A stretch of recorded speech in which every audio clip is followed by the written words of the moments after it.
All right, folks, today we are going to work with stream orders and the National Hydrography data set for your projects.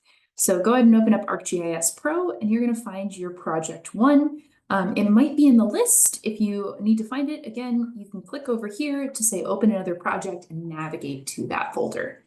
Mine is in my list, so I'm going to go ahead and click on that. If you need to pause, go ahead and do it. So our goal today is to use some of the information that is contained within the National Hydrography dataset, which has already included computations for stream order. So we are going to make use of that information because I want to draw your attention to the fact that the NHD has so much information associated with it. My river shapefile, I just want to make sure that I can see that. It's up here at the top. Mine is clipped. It doesn't have to be. You may want to clip it because it's going to let you get information out about just your rivers. If you need to clip, this is just a quick reminder, you can go to Analysis, Tools, and I'm just going to type in clip up here. And you can clip your river shapefile as an input feature, and you can clip it to your watershed outline. In this case, for me, it would be my watershed, right? The red outline here that came from StreamStats. If you haven't done that, I would recommend doing that first, and you can pause the video. So let's go ahead and take a look at the data that we have from the NHD. I'm going to go to Map and Add Data. And I want to navigate to my thumb drive, my CE352 folder, and my project one folder. And I want to get some data from my NHD data set. So as a reminder, this appears as a geodatabase, GDB. And to access the information in geodatabase, all you got to do is double click on it. And all of a sudden, I see things that I've seen before. I've got my hydrography, I've got some other information, I've got my watershed boundary data set, but I also have all of these tables. All of these tables, again, contain useful information. In particular, I want to find the table that says NHD plus flow line VAA. So go ahead and find that table and you're going to select it and then you're going to say, okay. And you're probably wondering, where is it? Tables always appear at the very bottom of the contents list. So I'm going to click on it. I'm going to right click and I'm going to say open. And that opens my attribute table and all the information in there. So I want to associate this information with the rivers in my watershed. I am going to use today what is called a join. But to join things, I have to have something that is shared between these tables that I can tell it to join on the basis of. So I'm going to go up to my rivers, I'm going to select the attribute table, and then my goal is to look for and find a piece of information in this attribute table that is also in this attribute table. The first thing I see here is NHD plus ID. So that tells me that's probably something important. I'm going to go back to my rivers shapefile and I'm going to look for NHD plus ID. And there it is. So that is an attribute that is shared between these two tables that we can say, hey, find where these two things are equal and connect them. So that's exactly what I'm going to do. I'm going to close down these two attribute files.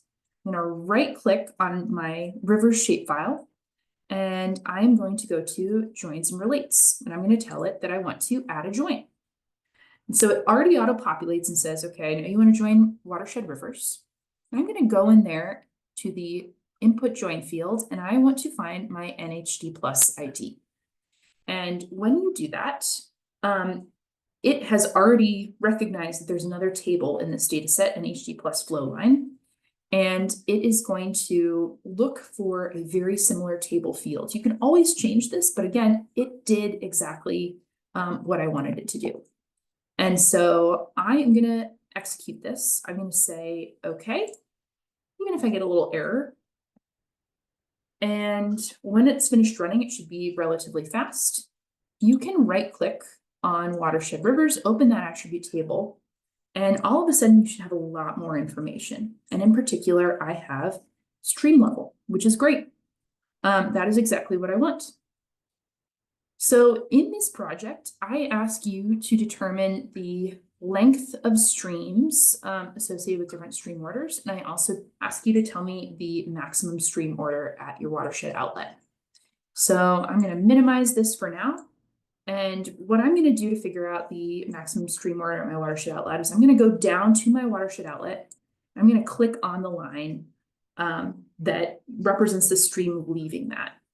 And I can scroll down and I should at some point see stream order. Stream level is something different. Stream order is what you want. So I have a maximum of a stream order of 3 leaving my watershed. So the last thing I want to do is I want to figure out the lengths associated with these different streams. And so I'm going to open up my attribute table and see if there's something in there. So I do have lengths in kilometers already. And if I'm unsure, right, I can just check that. So let's find a shorter stream length. Maybe this little guy over here. Hard to click on one. Oh, you got just a little piece right here. So the length in kilometers is 0.038 kilometers just for this little one. So I'm going to test it. I'm going to go to measure.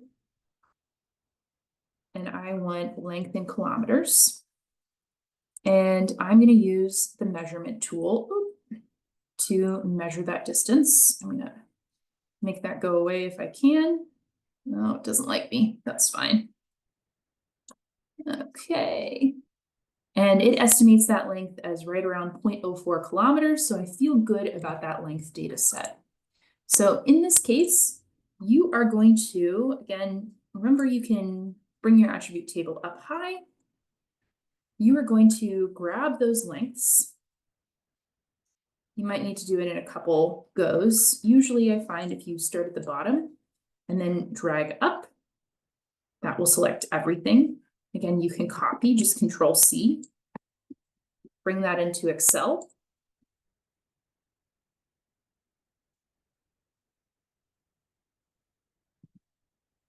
And I want to note immediately this is length in kilometers. I'm going to go back over here. And now I want to grab those stream orders. So I'm going to scoot over. And I usually pass it. Let's see if I can find it again. Going too fast. There we go. There's stream orders. So again, I'm going to zoom down to the bottom, grab the bottom, and drag up. And that should select my full column. I'm going to copy. And I'm going to paste it into my chart. And that is my stream order. So I'm just going to call it stream.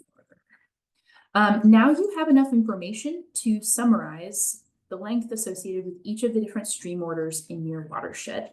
So go ahead, you could sort this to make it easier to summarize. And you might think about a pie chart or a bar chart or some way that you can summarize this information for your fact sheet. All right, I think you are good to go. Good luck.